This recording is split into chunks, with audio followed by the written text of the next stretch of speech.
Welcome to one of the most powerful and unforgettable stories you will ever hear. This is not just a biography. This is not just an English lesson. This is a journey into the real, painful, inspiring life of a man who lost everything and then became one of the most successful and loved actors in the world. Today, we're talking about Robert Downey Jr. Yes, the man who played Iron Man, the genius, the billionaire, the superhero. The man who helped build the Marvel Universe, the face of the Avengers, the one who gave us that emotional final line, "I am Iron Man." But behind the red and gold suit, there is a man with deep scars, real pain, and a long history of struggle. You may think you know him, but today, you'll see the truth behind the fame. Before he was Iron Man, he was a broken boy born into chaos. He didn't grow up in a happy home. He didn't have a normal childhood. He didn't go to school like other kids. He didn't smile like a boy should. His journey started with drugs, confusion, and a search for love he never received. And yet he turned that pain into power, turned that broken childhood into unshakable strength, turned his shame into a shining story of transformation. Why should you listen to this story? Because it's real, because it will touch your heart, because it will inspire you to keep going no matter what you're facing. And while you listen, you will also improve your English, understand emotions, learn life vocabulary, feel more connected to the language and the world. So, take a deep breath, open your heart, and let's begin the story of a boy who became Iron Man. Part 1. The boy who was born into chaos. Robert John Downey Jr. was born on April 4th, 1965, in Manhattan, New York City. From the outside, it looked like he was born lucky. His father, Robert Downey Sr., was a well-known filmmaker who made experimental, strange, and creative movies. His mother, Elsie Ann, was an actress. So, from day one, Robert Jr. was surrounded by cameras, scripts, artists, and wild energy. But this was not a home of peace. It was a home of chaos. Imagine being a child who wakes up in the middle of the night to see strangers in the living room, people drinking, shouting, smoking. Imagine being a little boy who sees his father doing drugs on the kitchen table. Instead of being taken to school, he was taken to a film set. Robert's father was high most of the time, addicted to alcohol, marijuana, and cocaine. He thought giving drugs to his son was no big deal. So, when Robert was just 6 years old, his father gave him marijuana. That moment changed his life forever. At that age, he didn't even understand what it was. He just wanted to feel loved, even if that love came through something wrong. Robert didn't have a stable life. His family moved often from New York to California and back again. He changed schools so many times that he couldn't make lasting friendships. He felt like a stranger in his own home. At school, he wasn't like other kids. He couldn't focus. He was full of emotions he couldn't explain. Deep inside, he was angry and confused. When Robert was 10 years old, his parents divorced. His mother stayed in New York, and his father moved to Los Angeles. Robert chose to go with his father, the man who introduced him to movies and drugs. In Los Angeles, his life became even wilder. Robert started acting young, appearing in his father's films. He had a natural talent even as a child. He could express emotions and charm the camera. But behind those eyes was a boy who didn't know who he was. At 17, Robert dropped out of high school. He packed a few clothes, left his mother's apartment, and flew to Hollywood alone.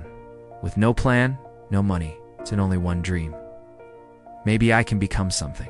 Hollywood was not a safe place for a 17-year-old with no connections.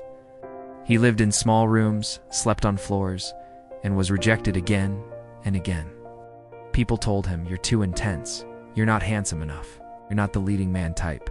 But he kept trying, got small roles in films like Weird Science, and joined Saturday Night Live for one season. But he wasn't becoming a star, just another struggling actor in a city full of broken dreams. Everything changed in 1992.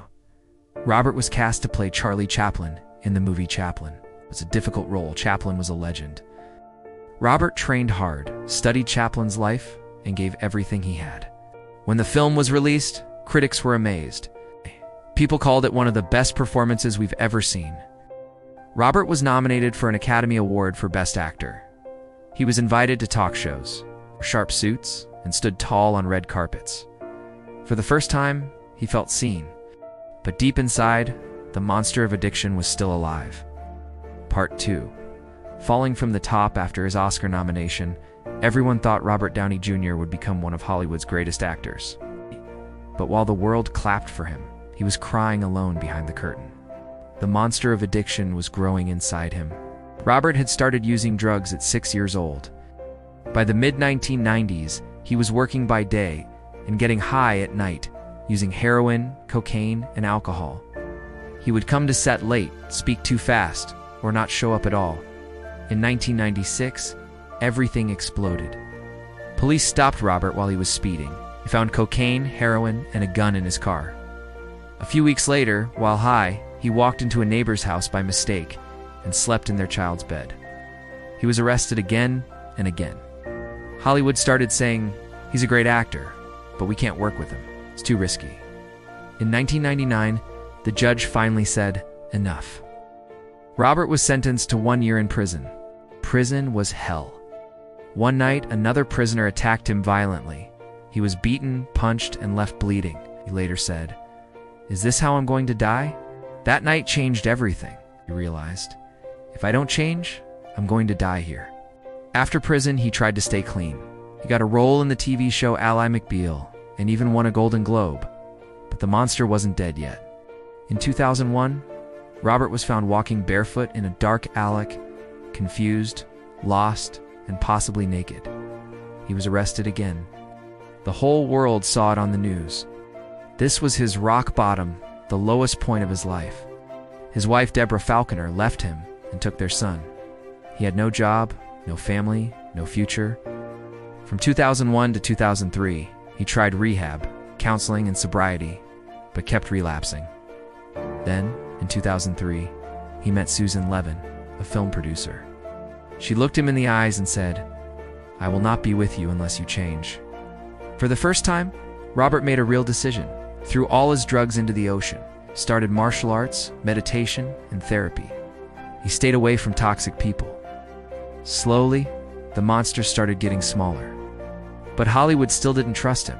Part 3. The rise of a real-life Iron Man. Robert didn't just stop drugs, he rebuilt his entire life. Diet switched to healthy, organic food, no junk, no alcohol. Fitness, trained in Wing Chun martial arts every day. Spiritual practice, meditated, studied Zen, and healed his mind. Therapy, faced his past, forgave his father, and forgave himself. Then, in 2006, the phone rang. Marvel Studios was looking for an actor to play Tony Stark. Most people laughed at the idea of hiring Robert. He was called uninsurable. But director Jon Favreau fought for him. He said, "He is Tony Stark. This isn't acting, this is his real story." Robert auditioned, and the room went silent. They weren't watching a performance, they were watching a rebirth. Marvel agreed, with strict conditions. He would get only $500,000. He would be drug tested regularly. If he missed work even once, he'd be replaced. Robert didn't argue. He said, "Give me this role. I'll show you who I really am." In 2008, Iron Man was released. It wasn't just good, it was magic. Robert wasn't just acting, he became Tony Stark. The movie made $585 million and launched the Marvel Cinematic Universe. Suddenly, the man nobody trusted became the man everyone loved. After Iron Man, Robert starred in Tropic Thunder, nominated for another Oscar, Sherlock Holmes, blockbuster hit. The Avengers made $1.5 billion. Avengers Endgame made $2.7 billion. By 2013, Robert became the highest paid actor in Hollywood, earning $75 million per year. But more than money, he earned respect, love, and redemption. He married Susan Levin in 2005. They have 2 children, Ixtan and Avi. He rebuilt his relationship with his first son, Indio, and supported him through his recovery. After Endgame, Robert stepped away from blockbusters, bought an eco-friendly farm, started the Footprint Coalition, and produced meaningful projects like The Judge and Senior. Today, Robert's net worth is $300 million, but he says his real wealth is his sobriety, family, and peace. 10 life lessons from Robert Downey Jr. It's never too late to change. The past doesn't define you. One good person can save your life. Pain is a doorway, not a dead end. Discipline is freedom. Silence is power. Giving is healing. Forgive even when it hurts. Be the hero of your own story. Believe in your comeback. Final words, Robert once said. Remember, just because you hit bottom doesn't mean you have to stay there. Sometimes you have to get knocked down lower than you've ever been to stand up taller than you ever were. If you feel broken, if you feel like it's too late, remember Robert's story. You can fall, fail, and lose yourself. But you can still come back stronger. This isn't just a biography. It's a mirror, showing you that you are powerful beyond imagination. Start today. One step, one choice, one belief. If Robert could do it, so can you. Now, ask yourself, what's stopping you? Fear, doubt, failure. Robert faced them all and still rose. Now it's your turn. Your comeback is waiting. If this story touched you, share it. Comment on what you felt. And subscribe for more real stories that change lives. Because we're not just learning English here. We're learning how to become the strongest version of ourselves.